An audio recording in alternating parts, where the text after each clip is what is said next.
Bismillahirrahmanirrahim. Segala puji bagi Allah yang telah menanamkan kecintaan kepada hamba-hambanya untuk menunaikan ibadah haji dan umrah, untuk melipat gandakan pahala mereka serta menghapuskan dosa-dosa mereka. Salawat dan salam ditujukan kepada sebaik-baik orang yang telah melakukan ibadah haji dan umrah, sebaik-baik orang yang berihram, bertalbiyah, bertahmid dan bersyukur. Dialah junjungan kita Nabi Muhammad sallallahu alaihi wasallam. Semoga salawat dan salam senantiasa tercurah untuk beliau dan para sahabatnya yang mulia. Sebagaimana Allah telah memberi anugerah kepada manusia dengan mensyariatkan ibadah haji ke rumahnya yang mulia di hari-hari yang telah ditentukan, mereka berkumpul dari seluruh penjuru dunia di tempat yang paling mulia, dan Allah jadikan ibadah haji salah satu rukun Islam bagi siapa yang mampu melaksanakannya. Demikian pula Allah Subhanahu wa taala telah mensyariatkan ibadah umrah ke rumahnya yang mulia tanpa ada batasan waktu untuk memudahkan manusia agar mereka sering mendatangi Ka'bah untuk beribadah dan berdoa, memohon pahala yang berlipat ganda serta keampunan dari segala dosa. Saudara-saudaraku yang lagi menyaksikan perjalanan iman menuju Ka'bah yang mulia, marilah kita sama-sama mengenal hukum-hukum dan syiar-syiar yang berhubungan dengan ibadah umrah. Hukum umrah. Menurut ulama Hanafi dan Maliki, bahawa umrah itu hukumnya adalah sunat muakkad sekali dalam seumur hidup. Sedangkan para ulama Syafi'i dan Hambali berpendapat bahawa hukumnya adalah wajib sekali dalam seumur hidup, kecuali bagi penduduk kota Mekah. Maka menurut ulama Hambali tidak wajib bagi mereka melaksanakannya. لبيك اللهم لبيك لبيك لا شريك لك لبيك إن الحمد والنعمة لك والملك لا شريك لك لبيك اللهم لبيك لبيك لا شريك لك لبيك إن الحمد والنعمة لك والملك. Keutamaan ibadah umrah. Umrah adalah merupakan ibadah yang paling utama dan paling tinggi nilai pahalanya serta paling banyak menghapuskan dosa. Di dalam Al-Quran, Allah Subhanahu wa taala telah memerintahkan kita untuk menyempurnakan pelaksanaannya. Allah berfirman, "Wa atimmul hajja wal umrata lillah." Artinya, dan sempurnakanlah olehmu ibadah haji dan umrah karena Allah. Rasulullah sallallahu alaihi wasallam bersabda, dari satu umrah ke umrah berikutnya merupakan penghapus dosa yang terjadi antara keduanya. Haji yang mabrur itu tidak ada balasannya kecuali surga. Diriwayatkan dari Abdullah bin Mas'ud, beliau berkata, Rasulullah sallallahu alaihi wasallam bersabda, sertakanlah antara haji dan umrah. Sesungguhnya keduanya dapat menghilangkan kefakiran dan dosa, sebagaimana ubupan menghilangkan kotoran besi, emas dan perak. Hadis riwayat Tirmizi, dan beliau berkata hadis ini adalah hasan sahih.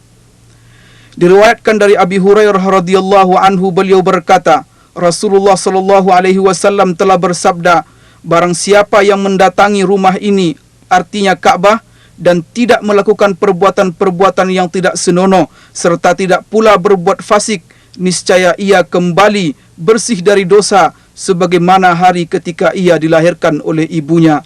Hadis riwayat Bukhari dan Muslim. Dan juga diriwayatkan dari Abu Hurairah radhiyallahu anhu, sesungguhnya Rasulullah sallallahu alaihi wasallam bersabda, para jemaah haji dan umrah itu adalah tamu-tamu Allah. Maka apabila mereka berdoa, niscaya akan dikabulkan, dan apabila mereka mohon ampun, niscaya akan diampuni. Hadis riwayat Bukhari dan Muslim. Diriwayatkan dari Umar radhiyallahu anhu, beliau berkata, Rasulullah sallallahu alaihi wasallam bersabda, sertakanlah antara haji dan umrah. Sesungguhnya menyertakan keduanya dapat menambah umur, menghilangkan kefakiran dan dosa, sebagaimana ubupan besi menghilangkan kotoran atau karat besi. Hadis riwayat Baihaqi. Diriwayatkan dari Abi Hurairah radhiyallahu anhu, beliau berkata, Rasulullah sallallahu alaihi wasallam telah bersabda, barang siapa keluar untuk melaksanakan ibadah umrah, kemudian dia mati, maka Allah tuliskan baginya pahala orang yang berumrah sampai hari kiamat. Hadis riwayat Abu Ya'la. Ada beberapa hadis yang khusus menjelaskan keutamaan melaksanakan ibadah umrah di bulan Ramadan. Di antaranya hadis yang diriwayatkan dari Ibnu Abbas radhiyallahu anhu, sesungguhnya Rasulullah sallallahu alaihi wasallam telah bersabda, ibadah umrah di bulan Ramadan sama nilainya dengan ibadah haji. Hadis riwayat Bukhari dan Muslim. Dan dalam beberapa riwayat yang hasan menurut Abu Dawud, Ibnu Khuzaimah dan Ibnu Hibban dari Ibnu Abbas radhiyallahu anhu bahwa Rasulullah sallallahu alaihi wasallam telah bersabda, ibadah umrah pada bulan Ramadan sama nilainya dengan menunaikan ibadah haji bersamaku.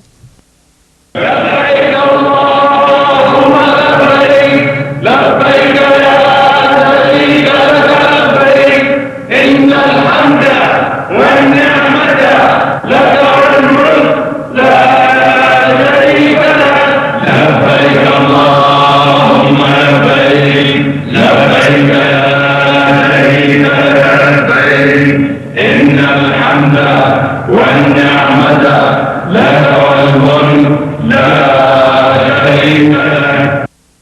Rukun-rukun umrah. Kebanyakan ulama berpendapat bahawa rukun umrah itu ada 3, yaitu ihram, tawaf di Ka'bah, dan sa'i antara bukit Safa dan Marwah. Ihram artinya berniat melaksanakan umrah disertai ucapan talbiyah. Bagi yang melaksanakan umrah hendaknya bersiap-siap sebelum berihram. Persiapan tersebut berupa mandi, bersuci, dan memakai wangi-wangian di badan. Kemudian melakukan solat sunat ihram 2 rakaat. Dan apabila niat ihram tersebut dipasang setelah selesai solat fardu, maka tidak perlu lagi dia melakukan solat sunat ihram 2 rakaat. Setelah itu baru memasang niat untuk melaksanakan umrah. Misalnya dengan mengucapkan, Allahumma inni uridul umrata fayassirha li wa taqabbalha minni innaka antas samiul alim.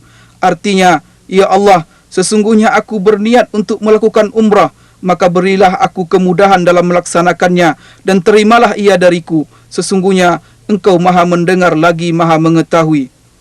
Selanjutnya dia bertarbiyah dengan mengucapkan labbaik Allahumma labbaik labbaik la syarika laka labbaik innal hamda wan ni'mata laka wal mulk la syarika lak. Artinya, ya Allah, aku sambut panggilanmu, aku sambut panggilanmu ilahi, tiada sekutu bagimu. Aku sambut panggilanmu, sesungguhnya segala puji, kenikmatan dan kerajaan adalah milikmu, tiada sekutu bagimu. Apabila seseorang sudah berniat ihram, maka wajib atasnya menjauhi segala larangan ihram, seperti nikah, memakai harum-haruman, memotong rambut atau kuku, memburu binatang buruan, dan larangan-larangan ihram lainnya. Ihram ini wajib dilakukan dari miqat. Miqat itu ada 2 macam, yaitu miqat zamani, artinya miqat waktu, dan miqat makani, artinya miqat tempat. Kebanyakan ulama berpendapat bahawa miqat zamani untuk umrah adalah sepanjang tahun bagi selain orang yang sedang melakukan haji. Maka siapa saja boleh berihram dan melakukan ibadah umrah kapan saja di sepanjang tahun. Sedangkan ulama Hanafi berpendapat bahawa umrah itu makruh tahrim dilakukan pada hari Arafah dan 4 hari sesudahnya. Mereka berdalil dengan perkataan Aisyah radhiyallahu anha, umrah itu dibolehkan di sepanjang tahun kecuali 4 hari, yaitu hari Arafah, hari Idul Adha, dan 2 hari sesudahnya. Adapun untuk miqat makani, artinya miqat tempat, maka manusia terbagi menjadi 3 kelompok.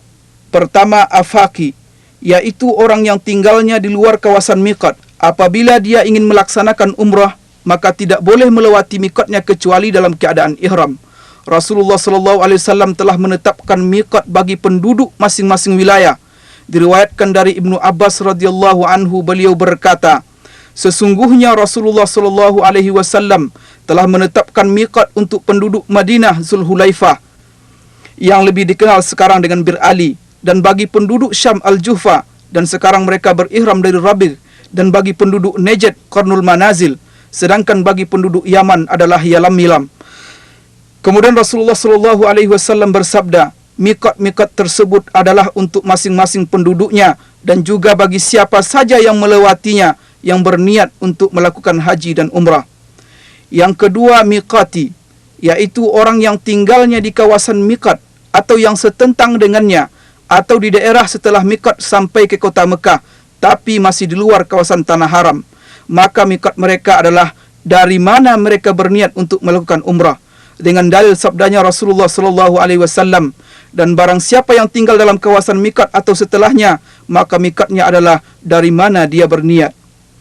Ketiga, harami, yaitu orang yang tinggal di dalam kawasan tanah haram Mekah, maka miqat mereka adalah luar daerah haram. Apabila mereka ingin melakukan ibadah umrah, sebaiknya mereka pergi keluar daerah haram walaupun hanya satu langkah, dan dari sana mereka berniat ihram untuk umrah. Dalilnya adalah hadis yang diriwayatkan Aisyah radhiyallahu anha. Beliau berkata, "Hai Rasulullah, apakah kamu berangkat dengan melaksanakan haji dan umrah, padahal aku berangkat hanya dengan melaksanakan haji saja?" Lalu Rasulullah SAW memerintahkan Abdurrahman bin Abu Bakar untuk mengantarkan Aisyah ke Tanim dan melaksanakan umrah dari sana setelah melakukan haji di bulan Zulhijjah. Hadis riwayat Bukhari dan Muslim. لبيك اللهم لبيك لبيك لا شريك لك لبيك إن الحمد والنعمة لك والملك لا شريك لك لبيك اللهم لبيك لبيك لا شريك لك لبيك إن الحمد والنعمة لك والملك لا شريك لك. Larangan-larangan ihram. Apabila seseorang yang umrah telah berniat ihram, maka dia wajib menjauhi segala larangan-larangan ihram. Larangan-larangan tersebut ada 3 macam. Pertama, larangan-larangan yang khusus untuk laki-laki, yaitu memakai pakaian yang berjahit atau yang membentuk tubuh atau sebagian anggota tubuh seperti kaos kaki, menutup kepala dan muka, dan memakai sepatu yang sampai kepada 2 mata kaki. Kedua, larangan-larangan yang khusus untuk wanita, yaitu menutup muka dengan sesuatu yang melekat dengan kulitnya dan memakai 2 sarung tangan. Ketiga, larangan-larangan yang umum untuk laki-laki dan juga perempuan, yaitu memakai harum-haruman, membunuh binatang buruan, berjima atau bersenggama, dan mencabut atau memotong rambut atau kuku. Menurut pendapat kebanyakan ulama, bahawa disunatkan bagi orang yang sedang berihram untuk memperbanyak membaca talbiyah, mulai dari memasang niat untuk umrah sampai ketika dia hendak melakukan tawaf. Sedangkan ulama Maliki berpendapat bahawa bagi siapa yang tinggal di luar kawasan miqat, yang datang dari luar kota Mekah, disunatkan baginya bertalbiyah sampai ke kota Mekah. Apabila sudah sampai, maka talbiyah dia hentikan. Cara melaksanakan umrah. Apabila seseorang yang umrah telah memasuki kota Mekah, maka hendaklah ia bersegera menuju Masjid Haram dan menghadap ke Kaabah yang mulia dengan penuh khusyuk dan hormat. Kemudian melakukan tawaf rukun umrah yang dimulai dari Hajar Aswad sebanyak 7 kali putaran. Tawaf tersebut dia mulai dengan niat tawaf, kemudian menyentuh dan mencium Hajar Aswad serta bertakbir. Hal ini dilakukan apabila tidak ada berdesak-desakan atau tidak ada menyakiti orang lain. Apabila kondisi tidak memungkinkan, maka cukup memberi isyarat dengan tangan ke arah Hajar Aswad dan bertakbir. Disyaratkan bagi sahnya tawaf hal-hal berikut, yaitu suci, menutup aurat, dan melakukan tawaf dengan mengelilingi Kaabah termasuk Hijr Ismail. Dan disunatkan bagi laki-laki dalam tawaf tersebut al-ittiba, artinya menjadikan bagian tengah kain ihramnya yang sebelah atas di bawah ketiak kanannya dan menutupkan kedua bagian ujung kain ihram tersebut pada pundak kirinya sehingga pundak kanannya dalam keadaan terbuka. Dan disunatkan juga bagi laki-laki dalam tawaf tersebut ramal, artinya berjalan cepat pada 3 putaran pertama dan berjalan biasa pada 4 putaran terakhir. 2 hal tersebut hanya disunatkan bagi laki-laki, sedangkan bagi perempuan tidak disunatkan melakukannya. Dan disunatkan bagi laki-laki dan juga perempuan menyentuh Hajar Aswad dan menciumnya. Begitu juga menyentuh rukun Yamani di setiap kali putaran. Hal ini dilakukan jika kondisi memungkinkan, Kalau tidak, maka cukup saja dengan menghadap dan memberikan isyarat kepadanya. Apabila seseorang telah selesai melaksanakan tawaf, maka menurut pendapat kebanyakan ulama, dia wajib melakukan solat 2 rakaat tawaf. Sedangkan menurut pendapat ulama Syafi'i, hukumnya adalah sunat dan disunatkan melakukannya di belakang makam Ibrahim jika memungkinkan. Kalau tidak, maka boleh dilakukan di tempat mana saja di dalam Masjid Haram. لبيك اللهم لبيك لبيك لا شريك لك لبيك إن الحمد والنعمة لك والملك لا شريك لك لبيك اللهم لبيك لبيك لا شريك لك لبيك إن الحمد والنعمة لك والملك Melakukan sa'i. Apabila dia hendak melakukan rukun sa'i antara Bukit Safa dan Marwah, maka disunatkan baginya kembali ke Hajar Aswad untuk menyentuh dan menciumnya jika memungkinkan, atau dengan memberi isyarat sambil bertakbir.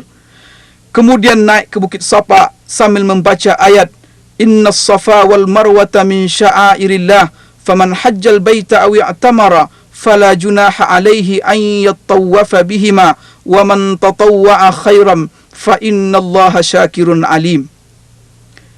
Disyaratkan bagi sahnya sa'i itu hal-hal berikut, yaitu harus didahului oleh tawaf, dimulai dari Bukit Safa dan berakhir di Bukit Marwah. Khususnya bagi laki-laki, disunatkan berlari-lari kecil antara 2 tanda hijau, dan disunatkan bagi laki-laki dan juga perempuan memperbanyak doa dan istighfar selama melakukan tawaf dan sa'i, dan menghindari hal-hal yang tidak bermanfaat.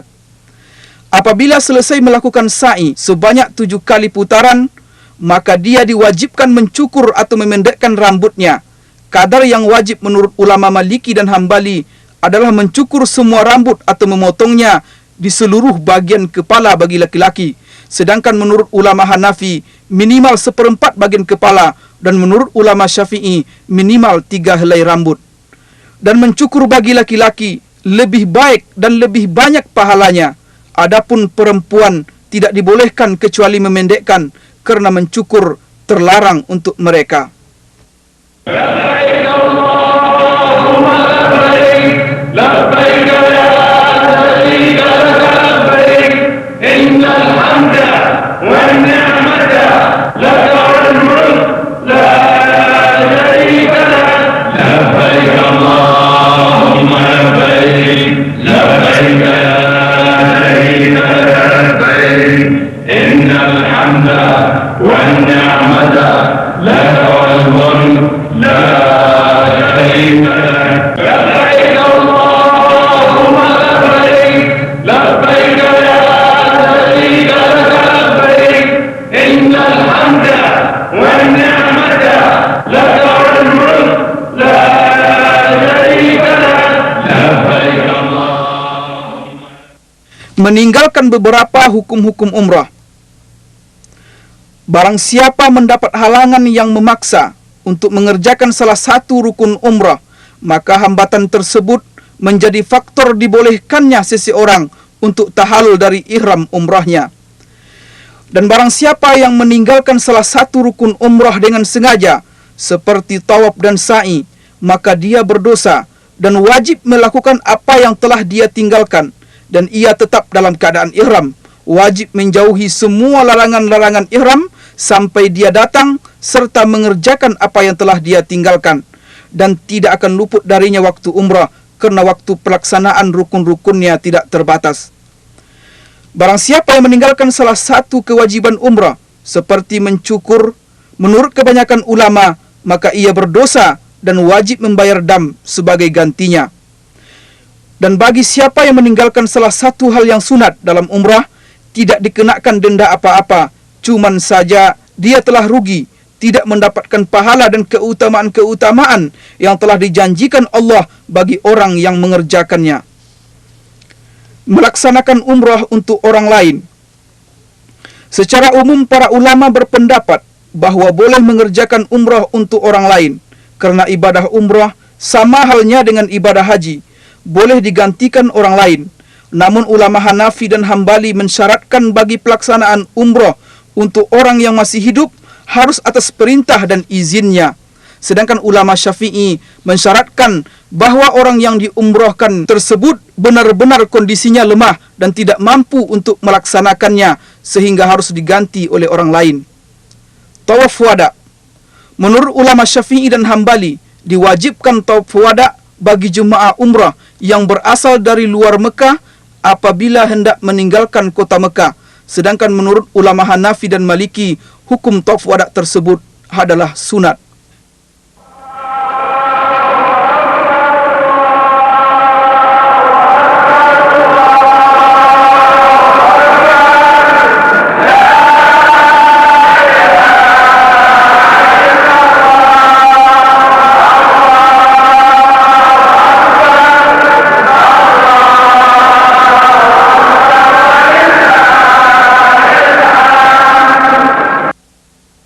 Ziarah ke Madinah Al-Munawwarah.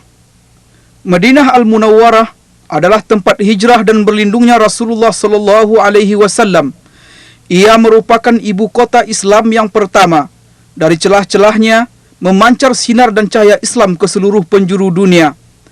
Maka sepatutnya bagi siapa yang telah dimuliakan Allah untuk menziarahi tanah suci dan melaksanakan ibadah haji atau umrah agar tidak luput menziarahi kota Madinah. Cukuplah keistimewaan bagi kota Madinah bahawa Rasulullah sallallahu alaihi wasallam sangat mencintainya.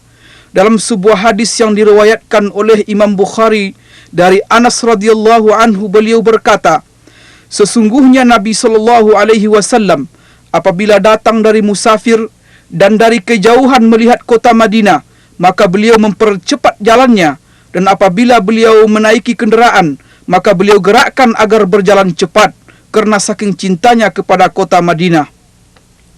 Imam Tabrani meriwayatkan dari Abdullah bin Umar bahawa beliau berkata, setiap Rasulullah sallallahu alaihi wasallam mendekati kota Madinah, kelihatan di wajahnya tanda senang dan gembira.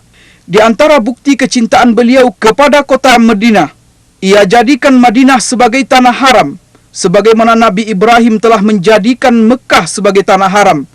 Dalam sebuah hadis yang diriwayatkan dari Abdullah bin Zaid bahawa Rasulullah sallallahu alaihi wasallam bersabda, sesungguhnya Nabi Ibrahim alaihi salam telah mengharamkan Mekah serta berdoa untuknya, dan aku telah mengharamkan Madinah sebagaimana Nabi Ibrahim telah mengharamkan Mekah, dan aku berdoa keberkahan untuk Mud dan Sa'nya, kedua-duanya jenis takaran, sebagaimana Nabi Ibrahim telah mendoakan untuk kota Mekah. Hadis riwayat Bukhari dan Muslim.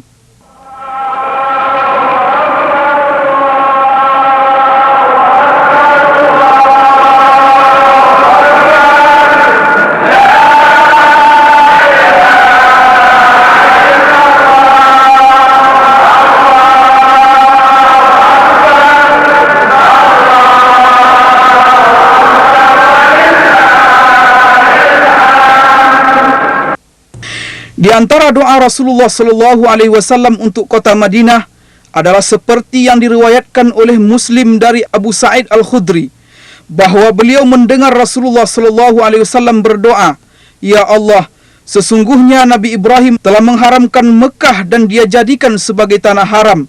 Sesungguhnya aku telah menjadikan Madinah sebagai tanah haram antara dua penjurunya. Tidak boleh di dalamnya menumpahkan darah, mengangkat senjata untuk berperang, dan tidak boleh memotong pohon-pohonnya kecuali untuk makanan hewan ternak. Ya Allah, berkatilah bagi kami Madinah kami. Ya Allah, berkatilah untuk kami Mud kami. Ya Allah, berkatilah untuk kami Sa' kami. Ya Allah, berkatilah untuk kami Sa' kami. Ya Allah, berkatilah untuk kami Mud kami. Ya Allah, berkatilah bagi kami Madinah kami. Ya Allah, jadikanlah beserta keberkahan itu dua keberkahan demi diriku di tangannya. Tidak ada satu celah pun di Madinah ini kecuali padanya terdapat dua malaikat yang menjaganya sampai kamu memasukinya. Kota Madinah sebelum kedatangan Rasulullah sallallahu alaihi wasallam merupakan daerah yang sangat panas dan sumber wabah penyakit. Ketika beliau datang, lalu beliau mendoakannya, Diriwayatkan dari Aisyah radhiyallahu anha, beliau berkata, ketika Nabi SAW datang ke Madinah, Abu Bakar dan Bilal menderita penyakit demam panas. Setiap Abu Bakar merasa panas, beliau berkata, setiap orang merindukan berkumpul dengan keluarganya, padahal mati lebih dekat daripada tali sandalnya.